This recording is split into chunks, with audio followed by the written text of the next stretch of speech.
नमस्कार, दृष्टि आईएएस के टू द पॉइंट प्रोग्राम में आपका स्वागत है। आज हम बात करेंगे सुर्खियों में कार्बन बाजार के बारे में। सबसे पहले जान लेते हैं कि यह चर्चा में क्यों है। हाल ही में भारतीय संसद ने ऊर्जा संरक्षण संशोधन विधेयक 2022 पारित किया। यह संशोधन सरकार को भारत में कार्बन बाजार स्थापित करने का अधिकार देगा। आइए समझ लेते हैं कि कार्बन बाजार क्या है। यह बाजार ट्रेडिंग सिस्टम बनाकर कार्बन उत्सर्जन पर कीमत लगाने की तकनीक है, जहां कार्बन क्रेडिट या परमिट खरीदे और बेचे जा सकते हैं। संयुक्त राष्ट्र के मानकों के अनुसार एक कार्बन क्रेडिट एक व्यापार परमिट है जो 1 टन CO2 के बराबर होता है। कार्बन बाजार से उत्सर्जन में कमी और निष्कासन को व्यापार योग्य संपत्तियों में बदला जाता है। इस तरह उत्सर्जन को कम करने को प्रोत्साहन मिलता है। यह बाजार स्वीकृत और स्वैच्छिक हो सकते हैं। इसमें कोई देश या वहां की सरकारें अपने उत्सर्जन में कमी के लक्ष्यों के आधार पर कार्बन भत्ते या कैप निर्धारित करती है।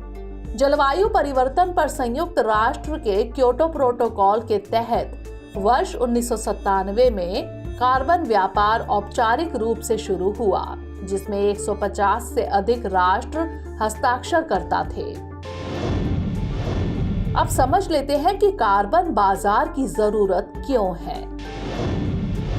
ग्लोबल वार्मिंग को 2 डिग्री सेल्सियस के भीतर रखने के लिए इस दशक में वैश्विक ग्रीन हाउस गैस यानी GHG उत्सर्जन को 25 से 50% तक कम करने की जरूरत है।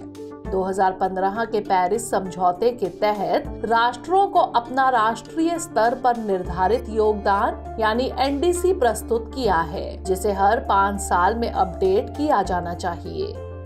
NDCs शुद्ध शून्य उत्सर्जन प्राप्त करने के लिए लक्ष्य निर्धारित करने वाले देशों की जलवायु प्रतिबद्धताएं हैं। उदाहरण के लिए भारत 2070 तक शुद्ध शून्य उत्सर्जन के अपने लक्ष्य को प्राप्त करने के लिए एक दीर्घकालिक रोड मैप पर काम कर रहा है। पेरिस समझौते के अनुच्छेद 6 में देशों द्वारा अपने NDC को पूरा करने के लिए अंतर्राष्ट्रीय कार्बन बाजारों के उपयोग का प्रावधान है। अब बात कर लेते हैं कार्बन बाजारों के प्रकार के बारे में। पहला है स्वीकृत बाजार। ये राष्ट्रीय, क्षेत्रीय या अंतर्राष्ट्रीय स्तर पर नीतियों द्वारा स्थापित किए जाते हैं। ये आधिकारिक रूप से विनियमित है और ज्यादातर कैप एंड ट्रेड नामक सिद्धांत के तहत काम करते हैं। सरकारें इस क्षेत्र में संस्थाओं को उनके द्वारा किए जाने वाले उत्सर्जन के अनुपात में वार्षिक भत्ते या परमिट जारी करती है। यूरोपीय संघ में अनुपालन बाजार सबसे लोकप्रिय हैं और चीन ने 2021 में दुनिया की सबसे बड़ी उत्सर्जन व्यापार प्रणाली यानी ETS लॉन्च की है।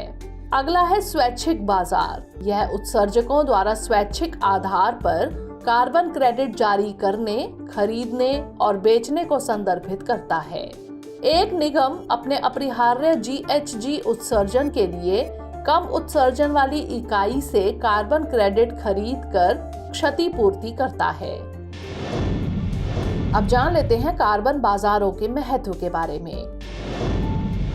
ये बाजार ऊर्जा के उपयोग में कमी को बढ़ावा देकर स्वच्छ ईंधन को प्रोत्साहित कर सकते हैं। विश्व बैंक के अनुमान के अनुसार कार्बन क्रेडिट में व्यापार 2030 तक NDCs को लागू करने की लागत को $250 बिलियन तक कम कर सकता है।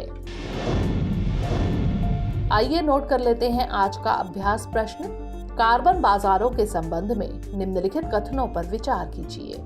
1. कार्बन बाजार स्वीकृत और स्वैच्छिक हो सकते हैं। 2.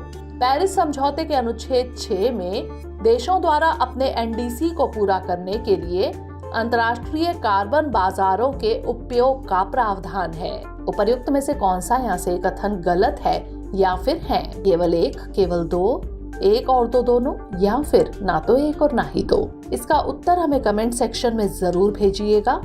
अगले सेशन में किसी नए टॉपिक के साथ मिलेंगे। तब तक के लिए पढ़ते रहिए एंड स्टे मोटिवेटेड।